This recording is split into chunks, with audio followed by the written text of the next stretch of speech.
Fala aí pessoal, chegando com esse vídeo para o canal do Nicola, dessa vez para tratar sobre o futuro, o 2019 de Grêmio e Internacional. Você deve ter visto em vídeos anteriores que a gente já falou sobre o mercado dos clubes paulistas e o mercado dos 4 times nordestinos que integrarão a Série A do Campeonato Brasileiro. Agora chegou a hora de falar sobre Grêmio e Inter, começando com o Grêmio. A boa notícia para o torcedor tricolor tem a ver com as finanças. Desde o início da era Romildo Bolzan, o atual presidente do Grêmio, o Grêmio conseguiu baixar sua dívida bancária de 300 milhões de reais para pouco mais de 30 milhões de reais. A prestação mensal com essa dívida, que era de 6 milhões de reais, será a partir de janeiro de apenas 1 milhão de reais por mês. Com isso, o Grêmio terá condição de ser mais protagonista nas contratações. A gente assistiu ao time gaúcho nas últimas temporadas investindo em jogadores mais baratos, em jogadores desconhecidos ou até com um enorme ponto de desconfiança. A tendência é que a partir de 2019 o Renato Gaúcho tenha a condição de indicar e receber jogadores que cheguem com mais moral.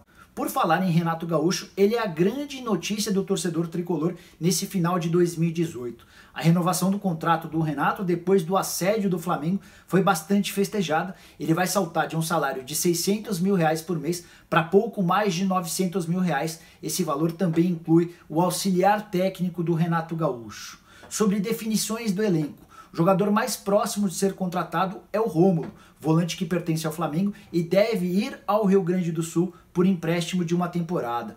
O Rômulo ganha na casa dos 400 mil reais por mês. Grêmio e Flamengo se acertaram em relação ao pagamento dos salários. A tendência é que os gaúchos paguem pouco mais da metade desses 400 mil reais mensais, na casa dos 250 mil, enquanto o Flamengo arca com os outros 150 mil. Outros jogadores que interessam ao Grêmio. O Grêmio busca um zagueiro, o nome do Rodrigo Caio chegou a ser especulado, mas está praticamente descartado. O Grêmio ainda quer um primeiro volante, busca um meia e o nome dos sonhos é o Thiago Neves. O Grêmio chegou a fazer uma proposta ao Cruzeiro de 5 milhões de reais. A resposta do Cruzeiro foi que o clube mineiro quer 8 milhões de reais. E ainda há uma busca por um centroavante, apesar da renovação do contrato do Jael. Jael e André são as opções para a camisa 9 nesse instante. Por falar em renovações, jogadores que tiveram seu contrato prorrogado. Léo Moura, lateral direito, Kahneman e Jeromel, os zagueiros que para mim formam a melhor dupla de zaga do país. Eles tinham um contrato longo e tiveram esse contrato estendido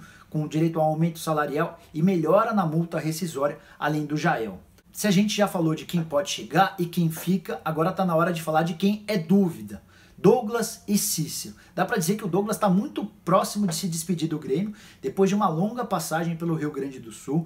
O meia tem contrato até 31 de dezembro e nem sequer recebeu proposta para renovar o contrato. A tendência é que o Douglas jogue em outro clube. Ele já foi procurado recentemente por Vasco e Fluminense. Já o Cícero desperta o interesse do Grêmio, que fez uma proposta de renovação do contrato, mas o Cícero considerou a proposta baixa. Inclusive, há uma queda de braço entre clube e jogador por conta de uma renovação de contrato automático. O vínculo entre ambos dizia que, se o Cícero jogasse 65% das partidas na temporada de 2018, seu contrato seria renovado de forma automática. O problema é que ele jogou 63% e ele contesta a utilização de times reservas no Campeonato Gaúcho e também no Campeonato Brasileiro. Se esses jogos fossem descartados, ele ultrapassaria o limite de 65%. O Grêmio fez recentemente uma proposta de renovação do contrato, porém com salários inferiores ao atual. O Cícero não gostou e nem sequer respondeu. E há quem garanta que ele pode se mudar para o Fortaleza, time do Rogério Ceni. Ele seria a grande estrela do time cearense na volta à elite do futebol brasileiro para 2019. Ainda sobre o elenco do Grêmio, o Marcelo Oliveira, que é lateral esquerdo de origem, já pediu ao Renato Gaúcho e deve começar a ser utilizado ao longo de 2019 como zagueiro. Por fim, chegou a hora de falar de quem sai. O Ramiro jogará no Corinthians e o Bressan será reforço do Dallas, da Major League Soccer, campeonato dos Estados Unidos. Os dois jogadores saíram praticamente sem garantir nada ao Grêmio, isso porque lá atrás, em 2013, o time gaúcho se viu obrigado a vender um percentual grande, 50% de cada um dos atletas, ao Juliano Bertolucci, para pagar dívidas com os salários dos atletas do elenco inteiro. A situação do Luan, ao que parece estar resolvida, o Romildo Bolzan e o Luan conversaram e parece terem se entendido para uma renovação de contrato. Já o Everton é uma grande incógnita. Pessoas próximas ao atacante garantem que ele tem proposta para jogar no futebol inglês. e essa proposta seria de um dos maiores clubes do mundo. O Grêmio garante não ter conhecimento de proposta nenhuma e ainda aguarda o desfecho dessas negociações. Agora chegou a hora de falar do Internacional, que não vive uma situação financeira tão estável quanto a do Grêmio. É bem verdade que o Inter também tem conseguido melhoras na sua condição, mas ainda aquém do Grêmio. Os balanços financeiros do Inter ajudam a entender um pouquinho dessa situação.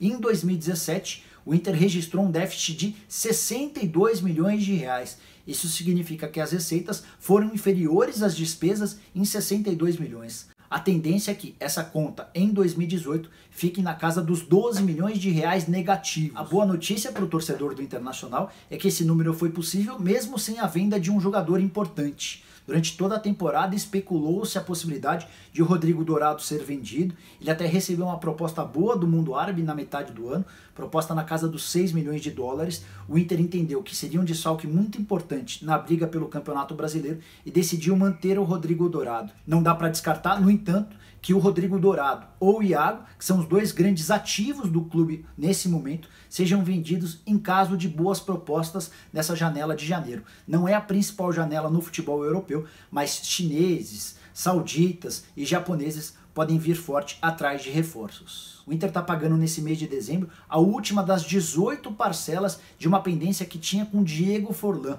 Eram 440 mil reais por mês, divididos em 18 parcelas, o que totalizam quase 8 milhões de reais de débitos que estão sendo quitados. Sobre reforços, o atacante Neilton deve ser anunciado como o primeiro reforço oficial do Internacional para o próximo ano. Ele chega numa troca que envolve o Andrigo e o Thales. Os dois jogadores vão para o Vitória, que caiu para a segunda divisão e não terá condições de bancar o salário de 280 mil reais por mês de Neilton na Série B.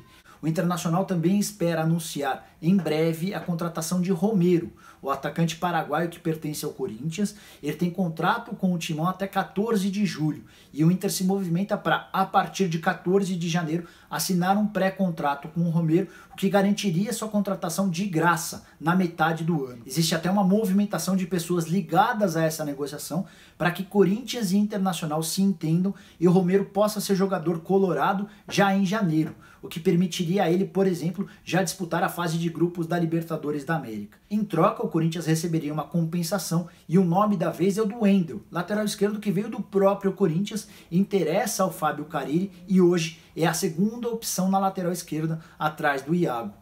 A pedido do técnico Odair Hellmann, o Internacional busca um volante que possa jogar ao lado ou até substituir o Patrick e o Edenilson, dois atletas que não têm substituição à altura dentro do elenco do Inter. E um dos nomes especulados é do Elias, volante que pertence ao Atlético Mineiro, tem mais um ano de contrato em Minas Gerais e tem problemas com salários atrasados. De qualquer maneira, não é uma negociação fácil, até porque o Galo gostaria de contar, para que essa troca existisse, com o lateral Zeca. O Zeca não foi bem no Beira-Rio, mas é um cara muito versátil, de quem a diretoria do Inter ainda espera bastante. Por falar em jogadores de meio de campo, o Richelli, que foi contratado por empréstimo do Sport, teve seu contrato estendido por mais 6 meses. Isso porque ele teve um problema no tornozelo e passou um longo tempo fora, então ele fica por mais meio ano para terminar a recuperação e tentar mostrar alguma coisa de diferente para eventualmente ser comprado. Vale lembrar que, como Vitória, o Sport caiu para a segunda divisão do Campeonato Brasileiro e o Richelli passa a se tornar um jogador muito caro para a folha salarial do Leão. Sobre perdas, o Internacional já perdeu 3 jogadores. O principal deles, o Leandro Damião, centroavante que vai jogar no futebol japonês. O contrato dele com o Inter e com o Santos, que era dono de seus direitos econômicos, termina em 31 de dezembro, mas ele já deu sua palavra e jogará na J-League a partir da próxima temporada. Oferta mirabolante, certamente um salário impagável para qualquer clube brasileiro. O Inter não demonstra tanta preocupação porque aposta em Paolo Guerreiro, que estará em condição de jogar a partir do mês de abril, depois de cumprir suspensão por causa do doping. Outra baixa confirmada é a do Rossi, atacante que apareceu muito bem na Chapecoense, foi vendido ao futebol chinês e esteve por empréstimo ao Colorado nessa temporada. Rossi no Beira-Rio não foi bem e está sendo devolvido. O Neilton, inclusive, chega para ocupar essa função do Rossi. Por fim, Fabiano, lateral direito que pertence ao Palmeiras, esteve emprestado ao Internacional. A chance de ele permanecer é muito pequena. Isso porque Inter e Palmeiras acabaram se desgastando nos últimos dias. Palmeiras trabalhava desde o princípio com a ideia de vender o lateral direito para o Inter. Só que o valor de 4 milhões de euros estabelecidos na cláusula de contrato era um valor completamente fora da realidade do Inter, que passa por dificuldades financeiras. Então o Palmeiras e um empresário do jogador conseguiram que esse valor fosse reduzido para 1,5 milhão de euros. Ainda assim, o Inter disse que era um valor muito alto e pediu o reempréstimo do Fabiano de graça e com o Palmeiras ajudando em parte dos pagamentos dos salários. O Palmeiras se ofendeu com a proposta e descartou qualquer possibilidade de permanência do Fabiano no clube gaúcho. Bom, essas foram as informações dos clubes gaúchos, espero que vocês tenham gostado. Usem o espaço para comentários, para deixar críticas, sugestões, perguntas. Eu, na medida do possível, vou tentando responder. E nos próximos vídeos, para pagar aquela antiga promessa, gravarei informações sobre o mercado do Rio de Janeiro, sobre o mercado de Belo Horizonte e Minas Gerais, além dos outros clubes que disputarão a primeira divisão do Campeonato Brasileiro em 2019. Tá bom? A gente se vê, um abraço!